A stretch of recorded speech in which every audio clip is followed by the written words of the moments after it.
नमस्कार, शाम के 7 बजने वाले हैं। वक्त हो गया है फास्ट एंड फैक्ट्स का। फास्ट एंड फैक्ट्स में आपको दिखाएंगे दिन की हर बड़ी खबर पूरी रिसर्च के साथ। मैं हूं आदित्य अवस्थी और मेरे साथ है मीमांसा मलिक। उत्तर भारत के पहाड़ी राज्यों में लगातार हो रही बर्फबारी का असर मैदानी इलाकों पर भी दिखने लगा है। पहाड़ों में आसमान से बरस रही सफेद आफत की वजह से मैदानों में भी पारा तेजी से लुढ़क रहा है और देश का दिल यानी दिल्ली भी ठंड से कांपने लगी है।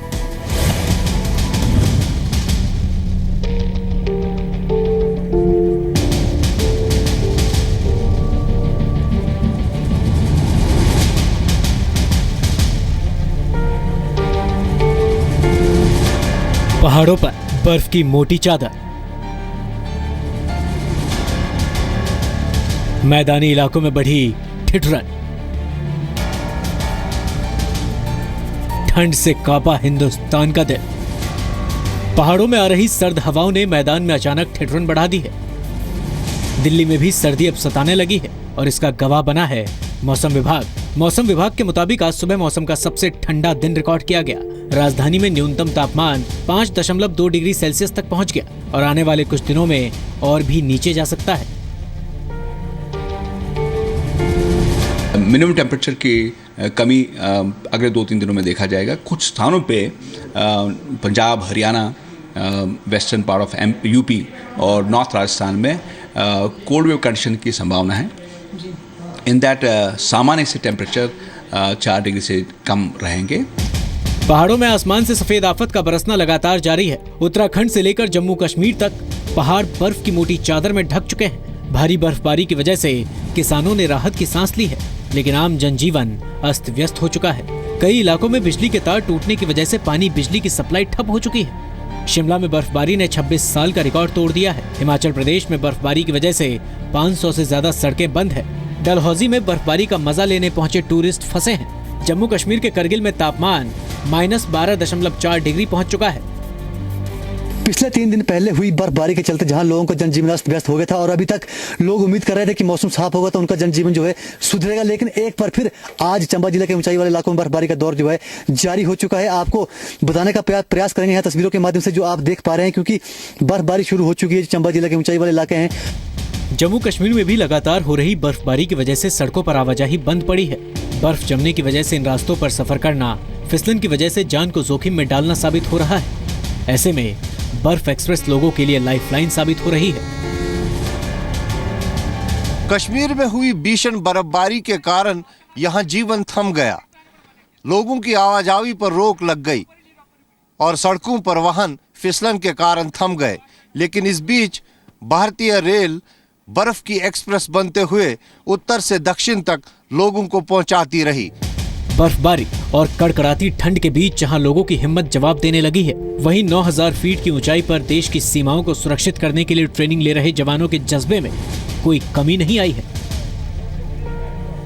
इस वक्त हम सी लेवल से 13,000 फीट की ऊंचाई पर है और ये हवास जो हाई अल्टीट्यूड वॉरफेयर स्कूल का यहाँ मिलिट्री स्कीइंग ट्रेनिंग चल रही है। यहाँ पे बेसिकली हमें विंटर वॉरफेयर की ट्रेनिंग दी जाती है। सबसे पहले हम जितने भी आर्मी वाले हैं यहाँ पे रिपोर्ट करते हैं। उसके बाद यहाँ पे हमारा एक्लेमेटाइजेशन होता है 6 दिन का। उसके बाद हमें धीरे धीरे जो यहाँ का जो इलाका है इससे रूबरू कराया जाता है। सबसे पहले हमें बताया जाता है किस तरह से इसकी पकड़नी है, किस तरह इसकी पहननी, इसकी पोल पहनने का तरीका क्या होता है। 9 वीक की ट्रेनिंग होती है और फिर जो जवान इस 9 वीक की ट्रेनिंग को अच्छी तरह से पार कर सकता है उसे एडवांस कोर्स 3 हफ्तों का दिया जाता है और उसके बाद उसे ग्राउंड में भेजा जाता है ताकि वो दुश्मन से लोहा ले सके या फिर एवलांच से लोगों को रेस्क्यू कर सके। कैमरा पर्सन फाम मंजूर के साथ खालिद हुसैन, जी मीडिया, गुलमर्ग। मैदानी इलाकों से कई लोग पहाड़ों में हो रही बर्फबारी का लुत्फ लेने पहुंच रहे हैं। ऐसे लोगों के लिए कुछ जरूरी टिप्स पर ध्यान देना जरूरी है। कहीं भी जाने से पहले वहां के मौसम और ऊंचाई की पूरी जानकारी जरूर हासिल करें। ट्रिप पर जाने से पहले डॉक्टर की सलाह लें और रिस्क की भी जानकारी लें। जिस जगह जा रहे हैं वहां के नजदीकी अस्पताल और हेल्पलाइन नंबर की लिस्ट तैयार रखें। पर्याप्त कैश लेकर जाएं। बिजली बंद होने की वजह से कार्ड से पेमेंट में मुश्किल हो सकती है। टूर पर जाने से पहले अपना ट्रैवल इंश्योरेंस जरूर कराएं। अस्थमा के मरीज ऊंचे पहाड़ों से नीचे न देखें, ऐसे में हार्ट अटैक का खतरा हो सकता है।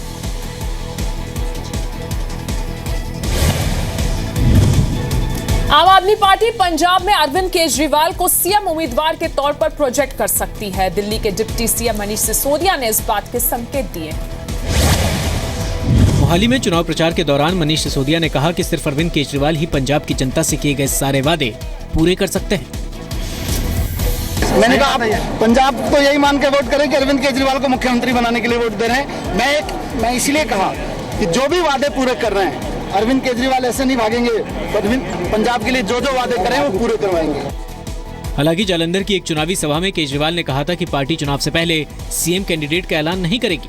ऐसे में शिरोमणि अकाली दल ने कहा है कि सिसोदिया के बयान से आपका प्लान एक्सपोज हो गया है और साफ है कि आम आदमी पार्टी को पंजाब के लोगों पर भरोसा नहीं है। उन्होंने तो हमेशा हर मंच पर कहा है जहां संभव हो कि मैं दिल्ली कभी छोड़ के जाऊंगा नहीं। पहले उन्होंने बच्चों की भी एक कसम खाई थी कि मैं कांग्रेस के साथ जाऊंगा नहीं, गए।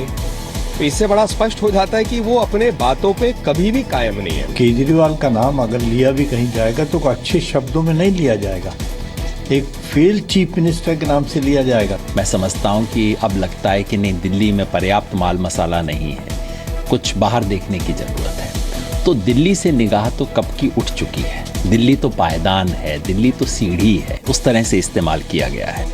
4 जनवरी को पंजाब में चुनाव की तारीखों के साथ ही आदर्श आचार संहिता लागू हो गई है। पंजाब की 117 विधानसभा सीटों के लिए 4 फरवरी को वोट डाले जाएंगे। पंजाब में मुकाबला शिरोमणि अकाली दल बीजेपी, कांग्रेस और आम आदमी पार्टी के बीच है। आम आदमी पार्टी ने 2014 के लोकसभा चुनाव में पंजाब की 13 में से 4 सीटें जीती थी। आम आदमी पार्टी ने औपचारिक तौर पर पंजाब में किसी को मुख्यमंत्री उम्मीदवार घोषित नहीं किया है।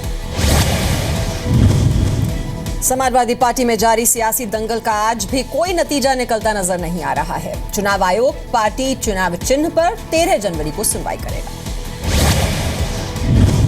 आज लखनऊ में समाजवादी पार्टी के अध्यक्ष मुलायम सिंह यादव और यूपी के सीएम अखिलेश यादव के बीच करीब 2 घंटे तक बैठक चली, लेकिन बैठक में सुलह का कोई फॉर्मूला तय नहीं हो पाया। लेकिन समाजवादी पार्टी के नेताओं को अब भी साइकिल चुनाव चिन्ह के साथ ही चुनाव लड़े जाने की उम्मीद है। मैं चाहूंगा कि नेताजी अखिलेश को उनकी 5 साल के इम्तिहान को पास करने दें और हम विश्वास से जीत के आएंगे। नेताजी का ही सम्मान हो। अखिलेश यादव ही मुख्यमंत्री होंगे, बाकी छोटी मोटी बातें हैं। सर, राष्ट्रीय अध्यक्ष के लिए अब उनकी मर्जी है, हमारे लिए दोनों सम्माननीय है। जो रहे उनके नेतृत्व में काम करेंगे। सूत्रों के मुताबिक अखिलेश यादव के साथ बैठक के बाद मुलायम सिंह ने 3 बार अमर सिंह से फोन पर बात की। मुलायम सिंह ने 1 बार शिवपाल यादव से भी बात की। अमर सिंह और शिवपाल से बात करने के बाद मुलायम सिंह ने 1 बार फिर अखिलेश यादव को फोन किया, लेकिन पूरी कवायद के बावजूद पार्टी में सुलह के कोई संकेत नहीं दिखाई दिए। मुलायम सिंह के साथ बैठक के बाद सीएम अखिलेश ने पार्टी कार्यकर्ताओं से अपने क्षेत्र में जाकर चुनाव की तैयारी में जुटने को कहा और जल्द ही चुनाव प्रचार के लिए सभाओं की तारीख तय करने का भरोसा भी दिया। जम्मू में एलओसी के पास तैनात जवान का वीडियो वायरल होने के बाद बीएसएफ से लेकर सरकार तक हरकत में आ गई है। बीएसएफ के जवान तेज बहादुर यादव ने खराब राशन को लेकर अफसरों पर आरोप लगाया था। अब बीएसएफ ने कहा है कि जवानों के लिए राशन की कोई कमी नहीं है। जो भी हमें राशन मिलता है वो सेम है जो आदमी को मिलता है, उसकी क्वांटिटी और क्वालिटी में कोई कमी नहीं है। बीएसएफ ने तेज बहादुर के सर्विस रिकॉर्ड को लेकर भी सवाल उठाए हैं। बीएसएफ का कहना है कि तेज बहादुर पर अपने वरिष्ठ अफसरों से मारपीट तक के आरोप लग चुके हैं। अपने 20 इयर्स की सर्विस के दौरान इसकी 4 बैड एंट्रीज हैं, जिसमें इंटॉक्सिकेशन, AWL, अपने सीनियर से लड़ाई, उसका इज्जत न करना, मार पिटाई। बीएसएफ ने कहा है कि जांच जारी है और अगले 5 से 6 दिनों में बीएसएफ में खाने को लेकर की गई शिकायत की रिपोर्ट आ जाएगी और अगर कोई कमी पाई जाती है तो उस पर सख्त एक्शन लिया जाएगा। ये हमारे लिए बड़ा सेंसिटिव मैटर है कि इस तरह की बात सामने आई है और इस इंक्वायरी हो जाने के बाद में जो भी मुद्दे सामने आते हैं उसके मुताबिक जो है अगली कार्रवाई की जाएगी। पूरे मामले पर गृह मंत्रालय ने बीएसएफ से रिपोर्ट मांगी है। बीएसएफ जवान तेज बहादुर यादव ने फेसबुक पर वीडियो शेयर कर अपने वरिष्ठ अधिकारियों पर गंभीर आरोप लगाए हैं। तेज बहादुर का आरोप है कि सरकार की तरफ से भेजा जाने वाला राशन उनके वरिष्ठ अधिकारी बाजारों में बेच देते हैं और जवानों को कुछ नहीं मिलता। तेज बहादुर ने वीडियो में बताया कि उन्हें मिलने वाला भोजन बेहद खराब होता है और कई बार जवान भूखे सो जाते हैं। गृह मंत्रालय को भेजी रिपोर्ट में बीएसएफ के अफसरों ने तेज बहादुर पर पहले भी कई बार डिसिप्लिन तोड़ने का आरोप लगाया है और 2010 में उसके खिलाफ कोर्ट मार्शल की कार्रवाई होने की भी दलील दी है। नोटबंदी के बाद बैंकों में जमा की गई रकम से जुड़े चौंकाने वाले आंकड़े सामने आए हैं। सरकार की ओर से जारी आंकड़ों में दावा किया गया है कि नोटबंदी के दौरान अघोषित आय के 3 से 4 लाख करोड़ रुपए बैंकों में जमा किए गए। इस दौरान 60 लाख से ज्यादा अकाउंट्स में 2-2 लाख रुपए से ज्यादा कैश जमा किया गया। आयकर विभाग इन खातों की जांच में जुटा है। सरकार इस तरह के आंकड़े जारी कर नोटबंदी को सफल बताने में जुटी है, तो दूसरी ओर टीएमसी ने आज नोटबंदी के खिलाफ देश के अलग अलग हिस्सों में प्रदर्शन किया। टीएमसी ने नोटबंदी के खिलाफ 3 दिन के प्रदर्शन की घोषणा की है। दिल्ली, कोलकाता और भुवनेश्वर में टीएमसी के कार्यकर्ताओं ने प्रदर्शन किया और नोटबंदी को फ्लॉप शो करार दिया। साथ ही बैंक खातों से निकासी पर लगे प्रतिबंध भी हटाए जाने की मांग की। सरकार की ओर से जारी आंकड़ों के मुताबिक नोटबंदी के दौरान लोन रिपेमेंट के लिए बैंकों में 80,000 करोड़ कैश जमा किया गया। बंद पड़े अकाउंट्स में नोटबंदी के दौरान 25,000 करोड़ रुपए जमा किए गए। कोऑपरेटिव बैंकों के अकाउंट्स में नोटबंदी के दौरान 16,000 करोड़ से ज्यादा रकम जमा की गई। नॉर्थ ईस्ट के राज्यों में नोटबंदी के बाद 10,000 करोड़ से ज्यादा कैश जमा किया गया। सोमवार को वित्त मंत्री अरुण जेटली ने नोटबंदी के दौरान अलग अलग तरह की टैक्स वसूली में भारी बढ़ोतरी का दावा किया। पीएम मोदी ने आज 8वें वाइब्रेंट गुजरात शिखर सम्मेलन का उद्घाटन किया। गांधीनगर में आयोजित वाइब्रेंट गुजरात समिट में 100 से ज्यादा देशों के प्रतिनिधि शामिल हो रहे हैं। सम्मेलन की शुरुआत से पहले पीएम मोदी ने अलग अलग देशों से पहुंचे नेताओं से मुलाकात की। इस दौरान रवांडा समेत कुछ देशों के साथ अहम समझौतों पर भी सहमति बनी। I am delighted to share that we have become the 6th largest manufacturing country in the world, up from 9th largest previously. PM Modi ने गुजरात का मुख्यमंत्री रहने के दौरान वाइब्रेंट गुजरात समिट की शुरुआत की थी। गुजरात सरकार ने समिट के दौरान 30 लाख करोड़ रुपए के निवेश का लक्ष्य तय किया है। समिट में 110 देशों के 6,000 से ज्यादा प्रतिनिधि शामिल होंगे। इस दौरान 21,000 से ज्यादा समझौतों पर हस्ताक्षर होने की उम्मीद है। वाइब्रेंट समिट को 12 और 13 जनवरी को आम लोगों के लिए खोला जाएगा। 4 दिन तक चलने वाले वाइब्रेंट गुजरात सम्मेलन के उद्घाटन से पहले आज सुबह पीएम मोदी ने अपनी मां से मुलाकात कर उनका आशीर्वाद भी लिया। सफाई कर्मचारियों की हड़ताल की वजह से कूड़ा कूड़ा हो गई है दिल्ली। अब एनजीटी ने दिल्ली सरकार और सफाई कर्मचारी यूनियन को कल तलब किया है। ईस्ट दिल्ली एमसीडी के सफाई कर्मचारियों की हड़ताल जारी है। आज सफाई कर्मचारियों की हड़ताल का 5वां दिन है। कई इलाके कूड़े के ढेर में तब्दील हो चुके हैं। आप देखिए, इस वक्त हम लोग मयूर विहार इलाके में हैं और कूड़ा जो है यहाँ पर अभी भी सड़कों पर ऐसे ही पड़ा हुआ है। हम लोगों से यहाँ पर बात करते हैं, उठ नहीं रहा कूड़ा, कितनी दिक्कत हो रही है? बहुत ज़्यादा, देखो ना सब ढेर लगे हैं जगह जगह। 2-3 दिन से कोई नहीं उठा रहा। कह रहे हैं उठ रहा, उठ कहीं रहा नहीं है। तो बहुत परेशानी साहब कूड़ा से। केजरीवाल कहते हैं दिल्ली सरकार पैसे नहीं देती है, दिल्ली सरकार केजरीवाल नहीं करा रहे।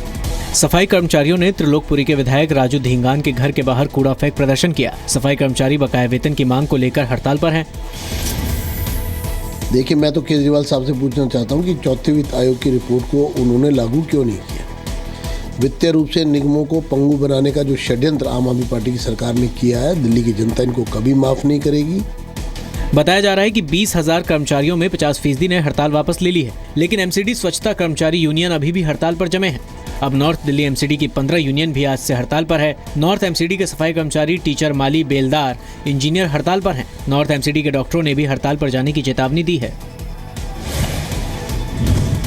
हड़ताल की वजह से पूर्वी दिल्ली में 10,000 टन से ज्यादा कूड़ा इकट्ठा हो गया है और आपके लिए ये खतरे की घंटी की तरह है।